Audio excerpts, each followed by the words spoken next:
नमो नमः छात्रों, पिछली कक्षा में हम सब ने मंथन पुस्तक से पाठ 6 महाकवि कालिदासः ख का अर्थ समझे थे और आज की कक्षा में हम मंथन पुस्तक से पाठ 7 सठे साठयम समाचरित यानी दुष्ट के साथ दुष्टता का आचरण करो पाठ का अध्ययन करेंगे, उसके अर्थ को समझेंगे।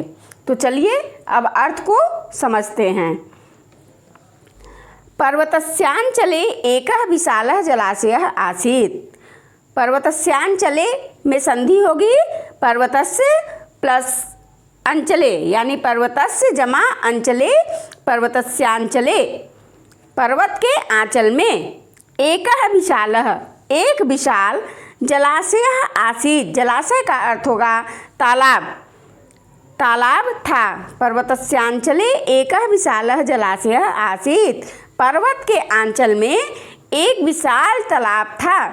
तस्मिन् जलाशये उस तालाब में बहवः जलचरा बहुत से जलचर यानी जीव जंतु जो पानी में रहने वाले जीव जंतु सुखेन वसंति सम सुख से रहते थे।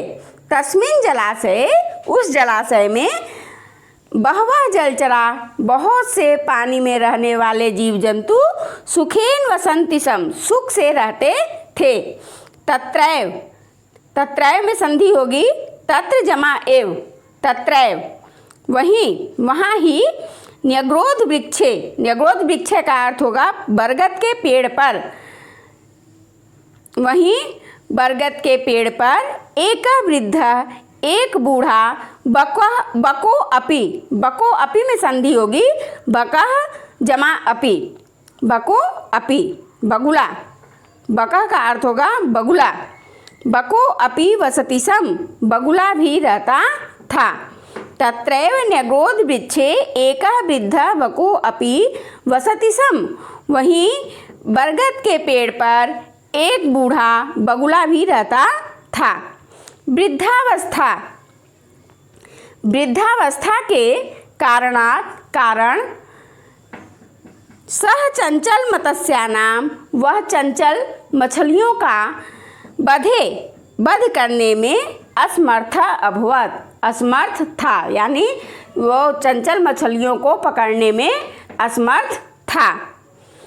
अतः सह इसलिए उसने एकम उपायम अचिंत्यत एक उपाय सोचा। सह जलाशयस्य तीरे वह तालाब के किनारे आंसू बहाते हुए अश्रु प्रावयन का अर्थ होगा आंसू बहाते हुए। अश्रु प्रावयन में शत्री प्रत्यय होगा। अश्रु प्रवाह जमा शत्री अश्रु प्रवाहयन अतिष्ठत आंसू बहाते हुए बैठा था या बैठ गया। सह जलाशयस्य तीरे वह तालाब के किनारे अश्रु प्रवाहयन अतिष्ठत आंसुओं को बहाते हुए बैठ गया। एतत् दृष्ट्वा यह देखकर दृष्ट्वा में कत्वा प्रत्यय होगा। दृश् धातु से कत्वा प्रत्यय। एतत् दृष्ट्वा यह देखकर जलचरा जल में रहने वाले जलचर आश्चर्यचकिता अभवन। आश्चर्यचकित मतलब हैरान हुए। परम को अपि परंतु कोई भी को अपि में संधि है कह जमा अपि को अपि तस् समीपम न गच्छति सम कोई भी उसके पास नहीं जाता था। अथ एकः तब एक कुलीरकः का अर्थ होगा केकड़ा। तब एक केकड़े ने समीपम गत्वा उसके पास जाकर गत्वा में गम धातु से कत्वा प्रत्यय होगा। गत्वा ताम अपृच्छत उससे पूछा।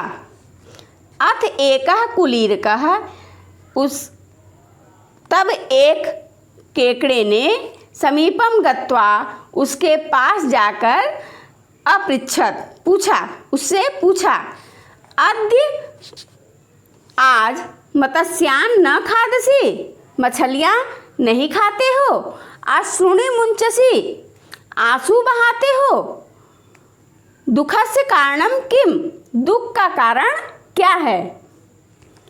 बकः उत्तरत, बगुले ने उत्तर दिया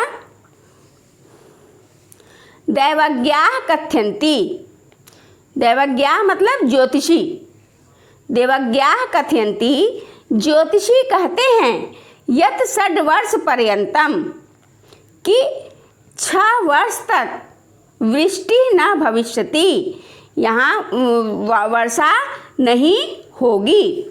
दैवज्ञाः कथयन्ति ज्योतिष कहते हैं यत कि 6 वर्ष पर्यंतम 6 महीने तक यहाँ वृष्टि न भविष्यति, वर्षा नहीं होगी। अस्मिन् दीर्घ काले, इस लंबे समय तक जलम बिना, जल के बिना, सरोवर यानी तालाब शुष्क भविष्यति, सूख जाएगा। शुष्क का अर्थ होगा सूखना, तो सूख भविष्यति जाएगा। जलचरानाम, जलचरों के यानी पानी में रहने वाले जीव जंतुओं के नाशस्य विषय, नाश के विषय में चिंतित्वा सोचकर, चिंतित्वा में चिंत धातु से कत्वा प्रत्यय होगा, चिंतित्वा सोचकर अहम दुखितः अस्मि, मैं दुखी हूँ। कुलीरकः अपृच्छत, केकड़े ने पूछा अस्याः विपत्ते, इस विपत्ति का उपाय अस्ति, क्या उपाय न वा, इस विपत्ति का उपाय है अथवा नहीं।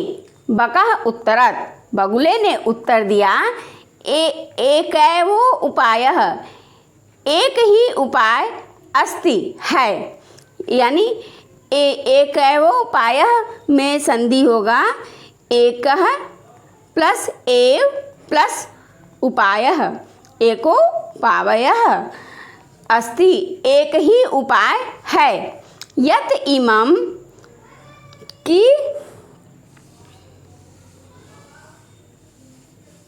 इस जलाशयम सरोवर को यानी तालाब को त्यक्तवा छोड़कर, त्यक्तवा में त्यज धातु से कत्वा प्रत्यय होगा, त्यक्तवा छोड़कर सर्वे विशालतरम, इस सबसे बड़े सरोवर में, विशाल में सबसे बड़े जलाशयम गच्छेयु, सरोवर में या तालाब में गच्छेयु चले जाएं। सर्वे अकथयन, सबने कहा वयम जलचरा, हम जलचर मतलब पानी में रहने वाले जीव जंतु कथम स्थलेन गमिष्यामः, कैसे जाएंगे, इस स्थान से कैसे जाएंगे। बकः अवदत्, बगुले ने कहा अलम चिंतया, चिंता मत करो, अहम आकाश मार्गेण, मैं आकाश मार्ग से युष्मान, तुम सबको नेष्यामि, ले जाऊंगा। सर्वे मत्स्याः, सब मछलियों ने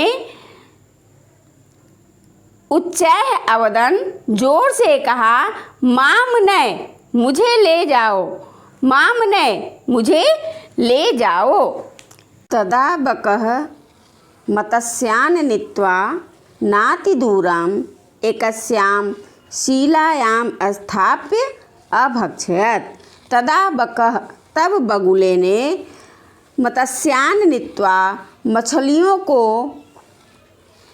नातिदूरे, पास ही, एकस्यां शिलायां, एक चट्टान पर, नीत्वा, ले जाकर, स्थाप्य अभक्षयत्, रख कर खा लिया। एकदा कुलीरकः अवदत्। एक बार एक दिन केकड़े ने अवदत् कहा, त्वं मां त्यक्त्वा, तुम मुझे छोड़कर, त्यक्त्वा में त्यज धातु से कत्वा प्रत्यय होगा। त्वं मां त्यक्त्वा, तुम मुझे छोड़कर, अन्यान नैसी, दूसरों को ले जाते हो। अद्य माम नय, आज मुझे ले जाओ। कुलीरकः बकस्य ग्रीवा धृत्वा, कुलीरकः केकड़ा बकस्य ग्रीवाम धृत्वा, बगुले की गर्दन पकड़कर, तेन सह, उसके साथ, आकाश मार्गेण, आकाश मार्ग से, अगच्छत, गया। नाति दूरम, पास ही, शिलायाम ऊपरी, चट्टान पर, कुलीरकः केकड़े ने, मत्स्यम कंटकानि अपश्यत, मछलियों की हड्डियों को देखा। यानी जब वो गया तो देखा कि चट्टान पे, पासी चट्टान पे मछलियों के हड्डियाँ पड़ी हुई हैं। एतद् दृष्ट्वा, यह देखकर, सह बकस्य, वह बगुले की ग्रीवाम धित्वा अवत्, गर्दन पकड़कर बोला, शीघ्रं मां पूर्व जलाशयम नय, शीघ्रं माम, जल्दी मुझे, पूर्व जलाशयम, पहले वाले तालाब में, नय, ले जाओ। अन्यथा तव ग्रीवाम, अन्यथा तुम्हारी गर्दन, अत्रैव छिन्नाम करिष्यामि, यहाँ ही काट दूंगा। छिन्ना मीन्स काटना।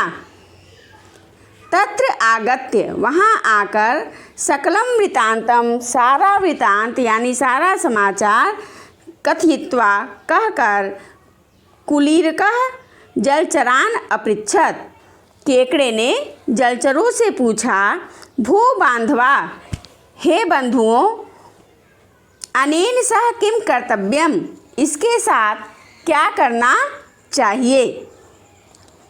सर्वे जलचरा अवदन्, सब जलचरों ने कहा, सभी पानी में रहने वाले जीव जंतुओं ने कहा, सठे साठ्यम समाचरेत, दुष्ट के साथ दुष्टता ही करनी चाहिए। ततः कुलीरकः, तब केकड़े ने, बकस्य कोमलाम ग्रीवाम, बगुले की कोमल गर्दन को, छिन्नाम अकरोत, काट दिया।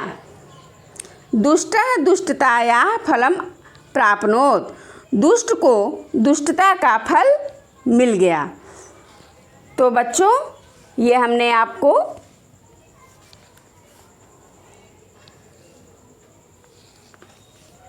सेवन पार्ट सठे साठ्यम समाचरित का अर्थ समझा दिया है। उम्मीद है आपको समझ में आ गया होगा। अब मंथन पुस्तक से 8वां पाठ अगली कक्षा में पढ़ेंगे। धन्यवाद।